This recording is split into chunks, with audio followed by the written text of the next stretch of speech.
conversación. Bienvenido acá a Wambra Medio Comunitario, Miguel Ángel. Sí, bueno, saludos cordiales a todas y todos. Siempre un verdadero placer estar con ustedes, ¿no? Muchísimas gracias por el espacio y siempre felicitándoles, ¿no? Realmente admiro mucho la valentía y cómo ustedes encaran una realidad social que se vive y nos apoyan desde sus medios, ¿no? Muy importante siempre su apoyo y todos agradecidos los que venimos haciendo esta lucha que no es de ahora, ¿no? Que ya viene desde hace algún tiempo atrás. Miguel Ángel, bienvenido nuevamente. Preguntar, ¿cuáles son las razones por las que médicos y además pacientes se están uniendo en estas jornadas de movilización? Bueno, realmente la pregunta sería para la población, ¿no? ¿Qué pasa cuando nosotros terminamos o cuando agotamos todos los recursos, ¿no? Hemos hablado con vicepresidencia de la República, hemos hablado con el representante del presidente acá en Quito, con la jefa política, se ha llegado a Comisión de la Salud de la Asamblea, Comisión de Derechos Humanos, se ha hablado con la Comisión de lo Laboral, se habló con la ministra de Salud, se habló con los representantes del Instituto Ecuatoriano de Seguridad Social, se han presentado informes técnicos de las desvinculaciones, de las necesidades de los hospitales, de las necesidades de los especialistas, de las necesidades de insumos, de medicamentos. La Asamblea, por parte de la Comisión de la Salud, le puso un plazo hace 3 meses de que el Instituto Ecuatoriano de Seguridad Social responda en un mes cuáles eran las necesidades y cuáles eran las argumentaciones técnicas para las desvinculaciones. Entonces, ¿qué pasa cuando se acaba el diálogo? ¿Qué pasa cuando se acaba el recurso? ¿Qué pasa cuando hemos tocado todas las puertas y hemos llegado a todas las instancias y lo que recibimos es nada? Recibimos todas las promesas que se dan, que se ofrecen, no se cumplen, se desvincula el personal, los hospitales no tienen ni el 30% del abasto de la medicación esencial y frente a nosotros, frente a la preparación, a la formación, a la entrega que se tiene por los pacientes, vemos suplicar a nuestros pacientes todos los días por medicación esencial, por medicación básica. Y no estamos hablando de paracetamol, no estamos hablando de medicación elemental, ¿no? Porque la gente quizás subestima el hecho de decir no existe paracetamol. No existe medicación esencial, medicación que sin esta se muere el paciente. Estamos hablando de medicamentos básicos para mantener con vida a nuestros pacientes. Escasean en las unidades. Sí, yo hasta lo hablo por experiencia propia. Ver convulsionar a un familiar en quirófano y que ese rato le manden a comprar a uno el anticonvulsivante. Y imagínense con la escasez que existe a nivel de las unidades, a nivel de las farmacias, a nivel de los hospitales, de ciertos medicamentos, inclusive la falta del recurso y saber que el familiar, el paciente, está ahí con peligro de vida si es que no se actúa de forma inmediata. Lo hablo desde el punto de vista operativo, inclusive como médico especialista en emergencias y desastres. Sé los medicamentos que escasean, sé los medicamentos esenciales que sirven para mantener con vida a nuestros pacientes y que esto escasee en el sistema de salud pública realmente es muy lamentable. Y más que nada, no, si es que hubiese una respuesta positiva, si es que hubiese por lo menos un reconocimiento de las autoridades, decir, sí, esto escasea, vamos a hacer la solicitud, vamos a tratar de cambiar, vamos a arreglar de alguna forma, pero sale la ministra de Salud y dice, es falso, no existe esta situación, no escasea nada, el sistema de salud está bien. Entonces, ¿a dónde más llegamos? Ahora, hablando de medicamentos, hay una primera respuesta justamente desde el Ministerio de Salud, la ministra de Salud, este plan piloto de varios hospitales, de un par de hospitales en realidad, sobre sacar las farmacias hacia la empresa privada, sacar los medicamentos para que los y las pacientes puedan con una receta electrónica acceder a esos medicamentos. ¿Cómo ven ustedes este tipo de acciones de respuesta del gobierno frente justamente a no tener medicamentos en el sistema público de salud? Mire, centralizar quizás las farmacias podría tener un buen sustento técnico si es que empezáramos desde lo más básico, ¿no? Que es integrar las historias clínicas, conocer la epidemiología real de las unidades, hacer las compras dirigidas hacia las realidades que se viven en cada entorno hospitalario, tal vez justificaría preparar a la gente, formar a la gente, a los médicos que prescriben la medicación, protocolizar, realizar protocolos para poder intervenir, para poder dar los medicamentos. Pongo un ejemplo, ¿no? Una amigdalitis aguda, bacteriana. Sí, para algunos médicos quizás solo sea una faringitis de tipo viral, para otros médicos sea quizás una faringoamigdalitis, una rinofaringitis, en fin, no se integra un protocolo adecuado y unos tratan con acitromicina, otros con penicilina, simplemente con paracetamol. Entonces, no existe una gestión básica, elemental, para poder optimizar este recurso. Si usted no tiene eso, sí, ¿cómo justifica y cómo sigue justificando las compras públicas que se realizan? Simplemente cae en un círculo vicioso de hacer lo mismo, externalizando, y obviamente queda una duda, ¿no? Por la transparentación que existe a nivel de estos medicamentos y de quiénes van a ser los que oferten en los organismos que son los reguladores. A nosotros nos deja mucha duda, ¿no? Porque existe muchos comentarios y existe mucha tergiversación quizás de elementos que son muy valederos, ¿no? Como por ejemplo la gente que está atrás de estas compras, la gente que viene en negociados de hospitales, de grandes hospitales, y que obviamente manchan la credibilidad de que se vaya a dar. Entonces es cuestionable, y es más, o sea, es algo que ya se lo viene ofreciendo desde el año anterior, ¿no? Y que se lo ofreció en campaña inclusive, la externalización de las farmacias. Mire, es la misma política pública que quizás, la política institucional que quizás se aplica en hospitales privados de acá de la capital, que lo sé perfectamente, ¿no? Porque los máximos encargados, vicepresidente, para ser muy concreto, dirigía y administraba nuestra carrera de gerencia en salud en la Universidad de las Américas, en la UDLA, ¿no?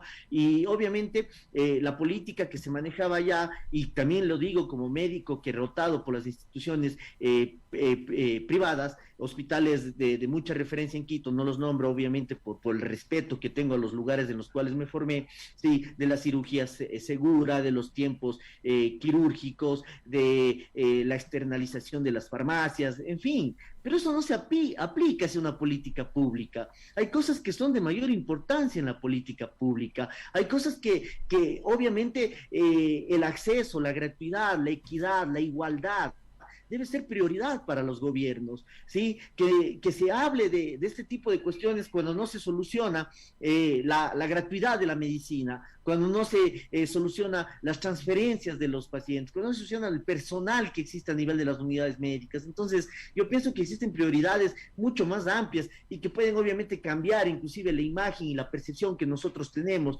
para el gobierno y para la administración en salud pública.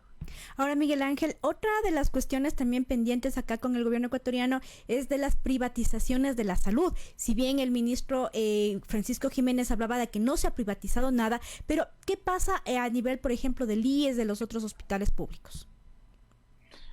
No podemos hablar de una privatización porque realmente no se lo ve, es el enfoque que se lo da, ¿no? Que quieren llevar a eso. Es muy arriesgado hablar de elementos que no se dan, pero lastimosamente, la situación, por ejemplo, con los convenios, con las clínicas que se dan a nivel de las instituciones y todo es lamentable. Y lo hablo por hechos concretos, ¿no? Hospital IES Ambato, donde yo laboraba, lleva más de 2 años, transfiriendo todos los pacientes de cirugía pediátrica a otras unidades y otras casas de salud.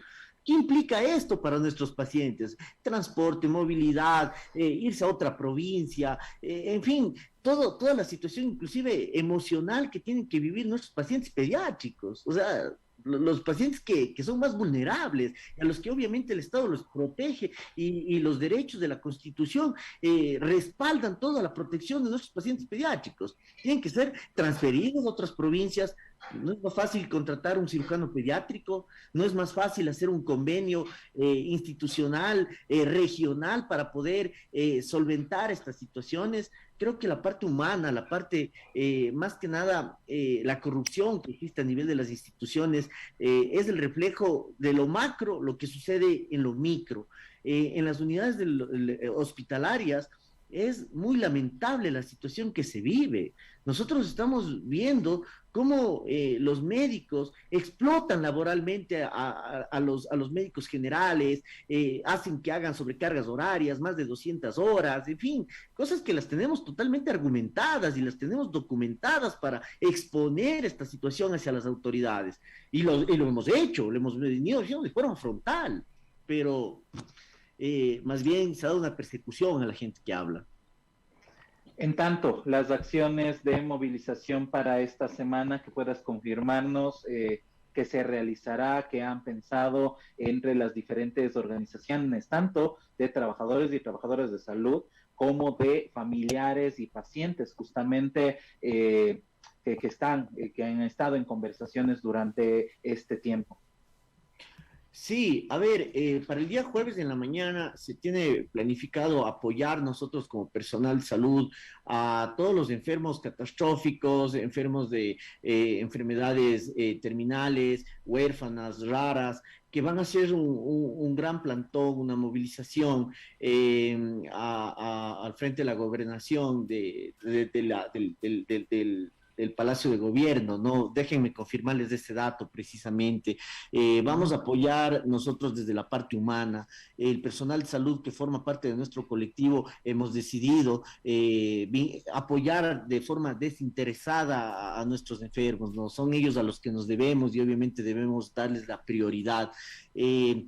Respetamos mucho la ideología, respetamos mucho la lejanía de nuestros pacientes quizás a eventos políticos y que nos han pedido que obviamente no vinculemos esta situación por la legitimidad de su lucha, ¿no? No quiero decir con esto que la lucha del personal de salud sea ilegítima, pero realmente es lamentable la situación que se vive, pero nosotros ahí estaremos. Y por la tarde tenemos organizado a las 15 horas un gran plantón, ¿no? Por parte del personal de salud en la Plaza de la Independencia. Ese es organizado por algunos colectivos de salud. Estamos haciendo la invitación hacia la Federación Ecuatoriana de Médicos, hacia los colegios de médicos para que se unan, ¿no?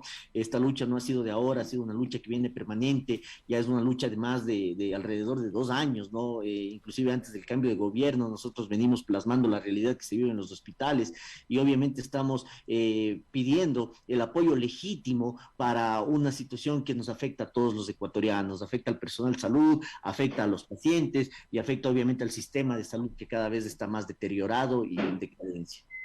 Miguel Ángel, muchísimas gracias.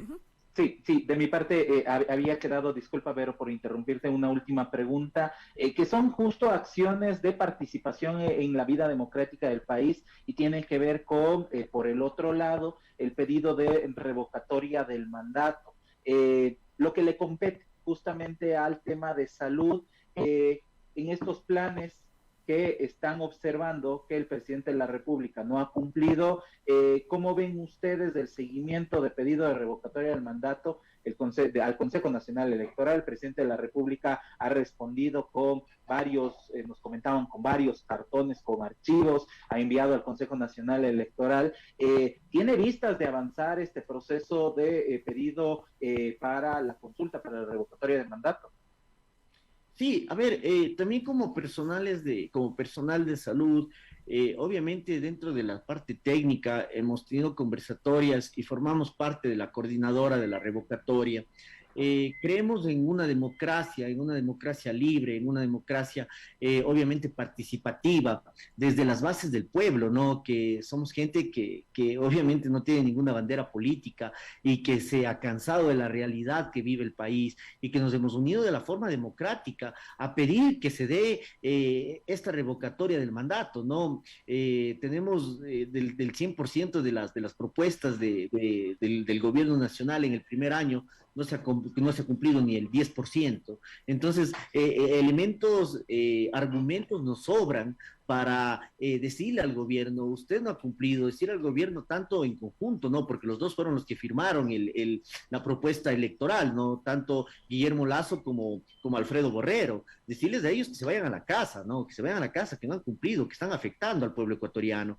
Y hemos presentado todos los requisitos que se pidió, ¿no? Todos los requisitos desde la estructura legal, que son los que conocen de este tema. Soy muy respetuoso a esa situación de médico, de formarme y de comentar situaciones en las cuales yo tengo una participación directa y las puedo refutar y todo desde mi conocimiento, que es en salud, ¿no? Acá estamos apoyando, obviamente tenemos un argumento, tenemos un respaldo legal que nos amparan a no cometer imprudencias, pero somos muy cuidadosos con esta parte, ¿no? Porque obviamente desde el desconocimiento de varios aspectos legales podemos cometer imprudencias, pero el proceso es legítimo, el proceso es claro, el proceso es contundente y nos responden con 130 cajas, ¿no? Nos responden con 130 cajas. Por un lado, piden a la gente no salir a protestar, por un lado piden que con la justificación de que los actos vandálicos,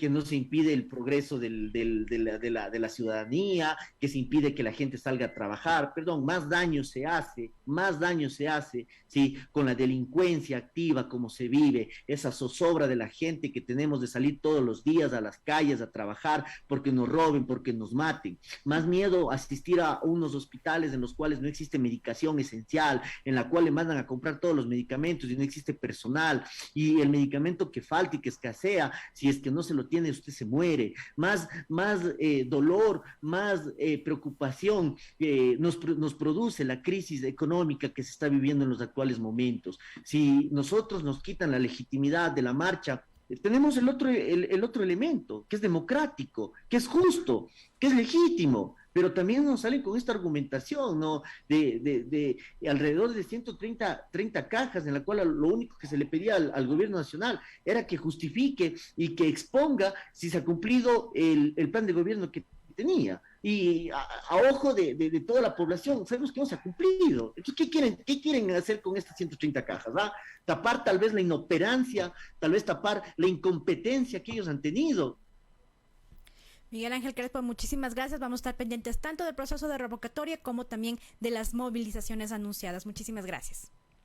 Vero, Jorge, muchísimas gracias a ustedes, ¿no? De mi parte, siempre dispuesto a brindar estos espacios para llegar a la colectividad, ¿no? Y seguir creyendo en un verdadero cambio, ¿no? En un verdadero cambio social, desde obviamente la lucha, la protesta, que son legítimas y que son el derecho de todas las personas. Solamente invitarles, ¿no? Invitarles a la gente para que se unan, para que se pierda este miedo y para que salgamos a protestar por una situación legítima, respetando obviamente sin violencia, sin